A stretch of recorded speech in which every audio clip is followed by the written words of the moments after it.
Tell us about your reflections on the Million Man March. Oh, wow. First and foremost, peace and blessings to everybody that's on the call. And I like that intro too, in terms of the seed and the light and the darkness. So you're going to hear that again. That is so proverbial. That's great. But I like to give some context to the Million Man March, what I think is important. So the first thing I'd like to share is that in terms of the actual fruition of the Million Man March, I do not think enough credit is given to Dr. Benjamin Chavis, who was so instrumental in bringing the country together, and particularly Black men around the country, to have done that. And certainly, Minister Farrakhan played a critical role as the one that really attracted all men across the country. But so a lot of credit goes out, as far as I'm concerned, to Dr. Benjamin Chavis, not just those things that I read about or heard, but the work that I saw that he put in. But here's some historical background for the Me Man March that I think is very, very important. That in just about a little more than 30 years ago, there was the first Peace and Justice Gang Summit in Stewart. You can remember this very well because I came to Lawton talking about this in the early 90s. But there was a Peace and Justice Gang Summit that took place in Kansas City, and it brought all of the major street organizations to Kansas City for the first Peace and Justice Gang Summit, to which Ben Chavis was intricately involved in organizing that around the country. And at the time, he was with the NAACP, and that's who sponsored it. So to make a long story short, which is very, very significant, we began to move around the country. I represented DC at the first Peace and Justice Gang Summit, as did some other brothers, Joe Nelson and Talabdeen Ukdal, who owns Cornrows and Company. And we represented DC. And so as we moved from Kansas to Chicago to Cleveland, I don't want to leave anybody out. Um, Kansas, Cleveland, Chicago, and the Twin Cities in Minnesota. Minister Farrakhan was the guest at most of those, believe it or not, gang summits that we were having. And so when Ben Chavis was no longer with the NAACP, it dried up the funding for what we were doing. And so we were left to individualize from each city to continue the message that we were doing. Minister Farrakhan saw the power and the gathering of that many Black men around. And if you can remember, he then started doing men only gatherings around the country.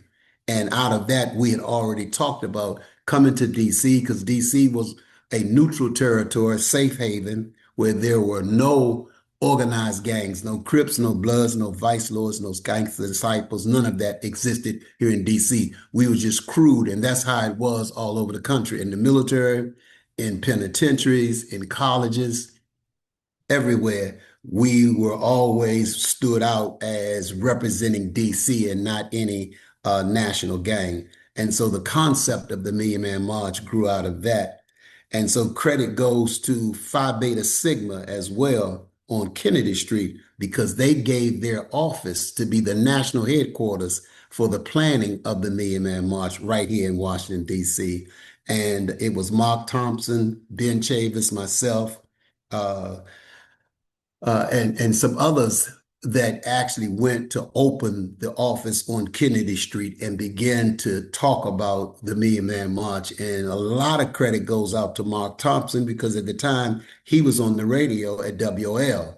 And so every day up until the Million Man March, I mean months, that's all that was talked about, thanks to Kathy Hughes on WL, was the Million Man March, as was Stuart. You can remember we even started galvanizing and working and organizing down at Lawton, to which you were intricately involved in influencing the brothers sanctioning it, as they did the Peace and Justice Gang Summit was sanctioned from Lawton. So I have to thank you, and may he rest in peace, Michael Blackwell, for stamping it, saying that this was a good move, and that I had you brothers support in doing that. And so you asked me about that Million Man March. Um, it started out, the march opened up with the Muslim call to prayer, which was the Adhan. And it was like having, for me personally, and Mark Thompson shares this same sentiment.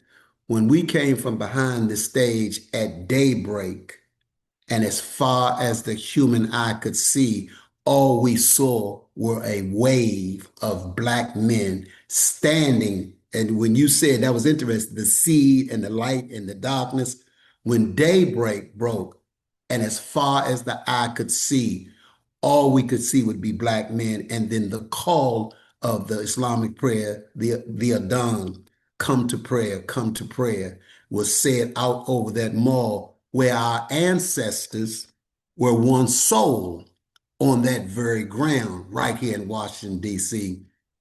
And so that is a significant chapter in my life to have had the opportunity to have been there that day. And as Allah would have it, not only did I get an opportunity to speak, but I was surrounded by some of those same gang leaders from around the country that had come to Washington, D.C., that was even unplanned. That happened, that's another story. That happened backstage, but they all came That's together. that's that organic stuff. Go Right. ahead, man. Don't let me And, stop. and said that it would only be appropriate that I lead them out to speak because DC was my home and they wanted to respect that. And so they demanded that we have a presence there, and it took place. And so coming upon this 30th year anniversary of significance, date and time in history, it is so important that we look back on that and not just reflect on it, but attempt to move forward with it to regain some of that collaboration and brotherhood that we actually gained that day. So it's important. And so what the National Center for Juvenile Justice Reform is doing, which is my organization, in conjunction, I mean, there are other events taking place, but we felt that the Muslim community should also be host to something. And so what we've planned at Busboys and Poet, I'm sorry, Andy gonna kill me. What we've planned at Sweet Tooth, both Steve and Andy, we planned at Sweet Tooth a leadership prayer breakfast. And the thing for the leadership prayer breakfast is that if we can begin to identify places of worship around the city for them to claim their hood, wherever that church is located, whatever community, and begin to actually go back when we were kids growing up in this city to providing services to the community. Now, everybody can't do like you, Stuart, and be on 37th and Simple City and that kind of thing. And we're not asking people to do that. But there are services that you and others need support that these places of worship can provide: case management, health, housing, education, and employment opportunities. They also can help provide that. So it's an invite for leadership and community activists to come to Sweet Tooth on October the 17th for a leadership prayer breakfast. And then that afternoon, we conclude with going to Sycamore and Oaks, to which we will have Juma prayer, which Muslims worship on Fridays. Their congregational prayer services on Fridays will be at Sycamore and Oaks on October the 17th at 1:15. And so that's an open invitation for all of the Muslim community in DC, and even if you're not Muslim, because immediately following our Juma service, we're going to have a panel discussions, and hopefully coming out of Sweet Tooth that morning, we will have a working agenda, an agreement that we'll begin to identify places of worship that want to be involved and provide services. But the key thing is for leadership in those places of worship to identify two things: the things that they would really like to do, and the second thing in terms of what they can provide and what they need and to enable them to do the things that they want. And so it's a networking opportunity, but we're asking each to claim their community. Now, the last thing I'll say is Pastor Michael Bell at Peace Baptist Church in Rosedale.